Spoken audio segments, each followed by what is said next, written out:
Hello दोस्तों, आप सभी का स्वागत है हमारे यूट्यूब चैनल एसएससी कोचिंग पे। दोस्तों, आज है 31 अगस्त और 31 अगस्त की जितने भी most important question current affair के बन सकते हैं, सभी करंट अफेयर के क्वेश्चन हम लोग आज करेंगे। तो चलिए स्टार्ट करते हैं। मोस्ट इम्पॉर्टेंट सभी क्वेश्चन इसमें हम लोग करेंगे। चलिए, आज का पहला प्रश्न हम लोग स्टार्ट करते हैं। देखिए, आज का पहला प्रश्न है, 31 अगस्त को कौन सा दिवस मनाया जाता है? 31 अगस्त को विश्व संस्कृत दिवस, मुक्ति दिवस, मलेशिया राष्ट्रीय दिवस, यह जो है सभी जो मनाए जाते हैं, सॉरी यहाँ पे उपरोक्त सभी होना चाहिए था, उपरोक्त सभी होना चाहिए था, यह उपरोक्त सभी होगा यहाँ पे। तो यह याद रखिएगा, उपरोक्त सभी मनाया जाता है। विश्व संस्कृत दिवस भी मनाया जाता है, विमुक्ति दिवस मनाया जाता है, मलेशिया राष्ट्रीय दिवस मनाया जाता है। उपरोक्त यह सभी इसमें सही होगा। 31 अगस्त को यह दिवस मनाए जाते हैं, ठीक ना। चलिए आगे चलते हैं। नेक्स्ट क्वेश्चन है, पेरिस पैरा ओलंपिक 2024 में अवनी लेखरा ने किस खेल में गोल्ड मेडल जीता है? तो बताइए, अवनी लेखरा ने किस खेल में गोल्ड मेडल जीता है? तो यह पेरिस पैरा ओलंपिक जो चल रहा है 2024 है, तो इसमें जीता है निशानेबाजी में। निशानेबाजी में इन्होंने गोल्ड मेडल जीता है, ये भी आपको याद रखना है, मोस्ट इंपॉर्टेंट पॉइंट है। और इसमें देखिए इनका पॉइंट कुछ बनता है कि पैरा ओलंपिक 2024 में गोल्ड के साथ भारत के पदकों का खाता खुल गया है। और शूटिंग में अवनी लेखरा ने इतिहास दोहराते हुए इसमें किसमें जीता है? तो 10 मीटर एयर राइफल स्टैंडिंग में H1 इवेंट में गोल्ड जीता है। तो ये भी आपको याद रखना है। और मोना अग्रवाल जो है, इन्होंने 228.7 अंकों के साथ कांस्य पदक जीता है, ये भी इनको याद रखिएगा। और जो अवनी लेखरा का पॉइंट था 249.7 अंक था इनका, तो याद रखिएगा। यह एक पैरा ओलंपिक में यह गोल्ड जीते हैं लोग और कांस्य जीते हैं, तो इनके बारे में भी आपको याद रखना है। चलिए, हाल ही में भारत ने किस देश के साथ पर्यटन के क्षेत्रों में सहयोग बढ़ाने के लिए समझौता ज्ञापन पर हस्ताक्षर किया है? तो समझौता ज्ञापन पर हस्ताक्षर किया है, तो यह किसके साथ? मलेशिया के साथ किया है, ठीक ना, मलेशिया के साथ किया है। इसमें थोड़ा सा हम लोग जान लेते हैं। देखिए, भारत और मलेशिया ने पर्यटन क्षेत्र में सहयोग को मजबूत करने के लिए क्या किया गया है? यह एक ज्ञापन हस्ताक्षर किया गया है, जिससे मलेशिया भारत के लिए एक महत्वपूर्ण पर्यटक बाजार है, ठीक है, ये भी आपको याद रखना है। और यह साल 2022 में 2.5 लाख से अधिक मलेशियाई पर्यटक भारत आए थे। उम्मीद है कि समझौता ज्ञापन से मलेशिया के पर्यटकों को आगमन को बढ़ावा मिलेगा। तो यह समझौता किया गया कि जितने भी पर्यटक है वह मलेशिया से भारत आए, उनको बढ़ावा दिया जाए, ठीक ना, यह आपको याद रखना है। ठीक, इसी पे समझौता हुआ है। नेक्स्ट क्वेश्चन है, ग्लोबल फिनटेक फेस्ट 2024 का आयोजन कहाँ किया गया? तो आपको याद रखना है, यह ग्लोबल फिनटेक फेस्ट 2024 का आयोजन किया गया है मुंबई में। कहाँ पे? मुंबई महाराष्ट्र में किया गया है। इसमें नरेंद्र मोदी ने आज मुंबई महाराष्ट्र में जियो वर्ल्ड कन्वेंशन सेंटर में ग्लोबल फिनटेक फेस्ट 2024 को संबोधित किया है। किसने संबोधित किया है? यह प्रधानमंत्री जी ने संबोधित किया है। इसमें payment council of India, national payment corporation of India और फिनटेक कन्वेंशन काउंसिल संयुक्त रूप से ग्लोबल फिनटेक का आयोजन कराए, ठीक ना, यह आयोजन कर रहे। तो ये भी आपको, यह 3 कंपनियां थी, इसमें इनका यह लोग आयोजन किए हैं ग्लोबल फिनटेक का। चलिए आगे चलते हैं। नेक्स्ट क्वेश्चन है, पुलिस अनुसंधान और विकास ब्यूरो ने हाल ही में अपना स्थापना दिवस मनाया, इसका मुख्यालय कहाँ पे है? तो आपको बताना है इसका मुख्यालय कहाँ पे है। तो इसमें याद रखिएगा नई दिल्ली में। कहाँ पे? नई दिल्ली में। इसके बारे में थोड़ा सा जान लेते हैं। देखिए, पुलिस अनुसंधान और ब्यूरो विकास जो है BPRND ने हाल ही में नई दिल्ली में अपना मुख्यालय कौन सा मुख्य स्थापना दिवस मनाया है? तो 54वां स्थापना दिवस मनाया है। यह भी आपको याद है, इसकी स्थापना हुई थी 1970 में। इसकी स्थापना 1970 में हुई थी और केंद्रीय गृह मंत्रालय के तहत पुलिस अनुसंधान और सलाहकार परिषद को हटाकर की गई थी। और इसका मुख्यालय कहाँ पे? नई दिल्ली में। ये भी आपको याद है, इसका स्थापना 1970 में हुआ था, ये भी आपको याद रखना। और 54वां स्थापना दिवस मनाया है। नेक्स्ट क्वेश्चन है, टोयोटा किर्लोस्कर मोटर ने हाल ही में व्हीकलर लोन के लिए किस बैंक के साथ व्हीकल लोन के लिए बैंक के साथ समझौता किया है? तो आपको बताना है कि टोयोटा किर्लोस्कर मोटर जो है व्हीकल लोन के लिए किस बैंक के साथ समझौता किया है? तो वह समझौता किया यूनियन बैंक ऑफ इंडिया के साथ। यूनियन बैंक ऑफ इंडिया के साथ समझौता किया है। ठीक, इसमें देखिए हम लोग जान लेते हैं कि यूनियन बैंक ऑफ इंडिया ने एक समझौता ज्ञापन जो MOU पर हस्ताक्षर किया है, ठीक ना। यह टोयोटा किर्लोस्कर के मॉडल के साथ, जो कि वाहन वित्त कोष को समाधान प्रदान करने के लिए यह किया गया है। इसमें इसके तहत जो है ग्राहकों को मोटर वाहन की ऑन रोड कीमत पर 90% तक वित्त पोषण प्राप्त कर सकते हैं, तो यह इसमें कहा गया है। ठीक, चलिए आगे चलते हैं। नेक्स्ट क्वेश्चन है, हाल ही में किस मंत्रालय ने सी बॉक्स पोर्टल लॉन्च किया है? सी बॉक्स पोर्टल लॉन्च किया है, किसने लॉन्च किया है? तो यह क्या है, महिला एवं बाल विकास मंत्रालय ने, महिला एवं बाल विकास मंत्रालय ने किया है, ठीक ना। यह आपको याद रखना है। इसमें देखिए केंद्रीय महिला एवं बाल विकास मंत्रालय अन्नपूर्णा देवी ने नया सी पोर्टल लॉन्च किया है। अब पूछा जाएगा किसने लॉन्च किया है, तो अन्नपूर्णा देवी ने इसे लॉन्च किया है, जो एक केंद्रीकृत प्लेटफॉर्म है और इसका उद्देश्य क्या है, यौन उत्पीड़न की शिकायतों का समाधान करके महिलाओं के लिए कार्यस्थलों को सुनिश्चित करना इसका उद्देश्य है, ठीक ना। ये भी आप याद रखिएगा, आप इनका नाम याद रखिएगा जरूर, अन्नपूर्णा देवी। चलिए आगे चलते हैं। हाल ही में सकल पर्यावरण उत्पाद सूचकांक शुरू करने वाला पहला राज्य कौन सा बना? बताइए। यह सकल पर्यावरण जो जीडीपी का हिस्सा है, जीडीपी है, इसका आपको बताना है। यह सकल पर्यावरण उत्पादन, यह जो जीडीपी का हिस्सा है, शुरू करने वाला राज्य कौन सा बना है? तो यह बना है उत्तराखंड। कौन सा बना है? उत्तराखंड बना है। जिसमें देखिए उत्तराखंड देश का पहला राज्य बन गया है जिसमें वायु, जल, वन और मिट्टी सहित अपने प्राकृतिक संसाधनों को मौद्रिक मूल्य प्रदान किया है और इसे ग्रॉस इन्वायरमेंट प्रोडक्ट GEP नाम दिया गया है, ठीक ना। ये भी आपको याद रखना है। चलिए आगे चलते हैं। SBI के 27वें अध्यक्ष के रूप में किसने अपना पदभार संभाला है? तो SBI के 27वें अध्यक्ष के रूप में किसने अपना पदभार संभाला है? तो यह याद रखिएगा, चल्ला श्रीनिवासुलु शेट्टी ने संभाला है। और इससे पहले कौन थे? तो इससे पहले अध्यक्ष कौन थे? तो दिनेश कुमार खारा थे। दिनेश कुमार खारा थे, यह आपको याद रखना है, ठीक ना। दिनेश कुमार खारा थे इससे पहले, और नए जो बने हैं वह चल्ला श्रीनिवासुलु शेट्टी बने हैं।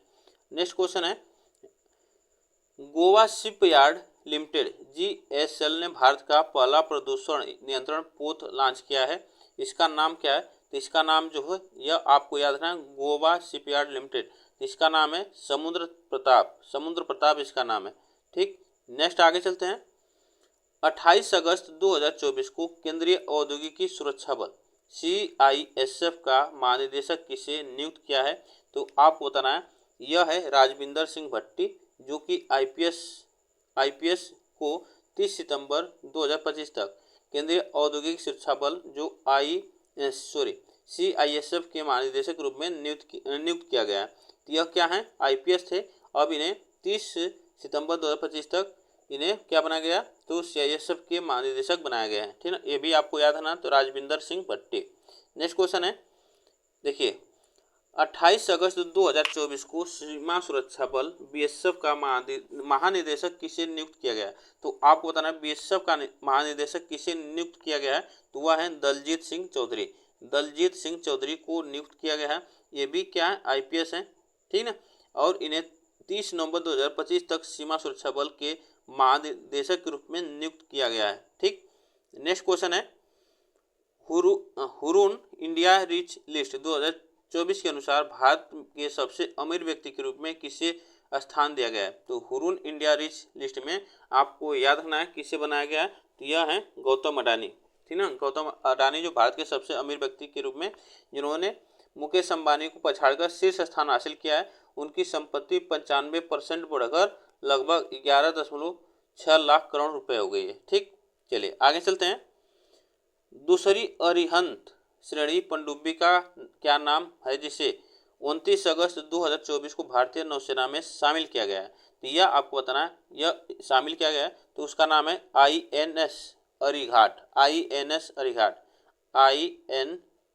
अरिघाट इसका नाम है, ठीक। इसके बारे में थोड़ा सा जान लेते हैं। तो देखिए यह दूसरी अरिहंत श्रेणी की पनडुब्बी है जो INS अरिहंत घाट को 29 अगस्त 2024 को रक्षा मंत्री जो हैं राजनाथ सिंह की उपस्थिति में विशाखापट्टनम में भारतीय नौसेना में शामिल किया गया है। तो याद रखिए कहाँ पे शामिल किया गया? विशाखापट्टनम में शामिल किया गया है, ठीक। नेक्स्ट क्वेश्चन है, किन भारतीय राज्यों की आधिकारिक भाषा तेलुगु है, बताइए तेलुगु, बताइए किस भारतीय राज्य की भाषा तेलुगु है, यह आपको बताना है। इसमें कौन सा ऑप्शन यहाँ पे सही होगा। ठीक, याद रखिएगा यह आंध्र प्रदेश और तेलंगाना, आंध्र प्रदेश और तेलंगाना की भाषा है। इसके बारे में थोड़ा सा जानते हैं। देखिए तेलुगु भाषा दिवस जो है यह तेलुगु, यहाँ पे तेलुगु भाषा दिवस जो है इसे तेलुगु भाषा दिनोत्सव के नाम से जाना जाता है और प्रति वर्ष जो है 29 अगस्त को मनाया जाता है। कब मनाया जाता है, तो ये 29 अगस्त को मनाया जाता है, ये भी आपको याद रखना है तेलुगु। ठीक, चलिए आगे चलते हैं। नेक्स्ट क्वेश्चन है, हाल ही में लद्दाख में 5 नए जिले बनाने की घोषणा हुई है। इस प्रकार अब इस केंद्र शासित प्रदेश में कुल कितने जिले होंगे, तो कुल कितने जिले हो गए, तो यह 7 जिले हो गए। अब नए 5 जिले बने हैं, पहले से 2 जिले थे। ठीक ना, कौन थे, एक लेह था और एक कारगिल था। ठीक ना, कारगिल था, तो ये भी आपको याद रखना है। 7 जिले हो गए हैं। अब नेक्स्ट क्वेश्चन चलते हैं, किस राज्य की सरकार ने हाल ही में महिलाओं को आर्थिक बल प्रदान करने हेतु सुभद्रा योजना शुरू की है, तो आपको बताना है सुभद्रा योजना शुरू की है, तो यह की है उड़ीसा सरकार ने। यह शुरू की जाएगी 17 सितंबर, जो कि नरेंद्र मोदी जी की जयंती से 17 सितंबर से शुरू की जाएगी, नरेंद्र मोदी जी के जयंती से शुरू किया जाएगा। इसमें हर साल 10,000 रुपये दिए जाएंगे, हर साल 10,000 रुपये दिए जाएंगे महिलाओं को। ठीक ना, इसमें अगर पूछा जाए कितने महिलाओं को, तो 1 करोड़ महिलाओं की इसमें बात की गई है। ठीक ना, 1 करोड़ महिलाओं की बात की गई है। ठीक, आप इसको भी याद रखना है। नेक्स्ट क्वेश्चन है, हाल ही में किस देश के पूर्व प्रधानमंत्री रहे सलीम अल होस का 94 वर्ष की उम्र में निधन हो गया। तो सलीम अल होस यह पूर्व प्रधानमंत्री रहे हैं, तो यह किसके, तो लेबनान के आपको याद रखना है लेबनान। ठीक, और इसकी कैपिटल पूछा जाए, राजधानी पूछा जाए तो आप बताइएगा बेरूत। ठीक ना, बेरूत इसकी राजधानी है। ठीक, और मुद्रा जो है, मुद्रा कौन सी है, तो मुद्रा है लेबनान पौंड है मुद्रा। और पीएम कौन है, तो नजीब मिकारी हैं, नजीब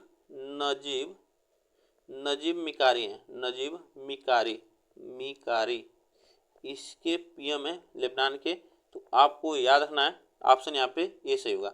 नेक्स्ट क्वेश्चन है, कौन व्यक्ति हाल ही में कर्मचारी राज्य बीमा निगम के नए महानिदेशक बने, तो आपको बताना है वह कौन बने हैं। इसमें याद रखिएगा वह है अशोक कुमार सिंह।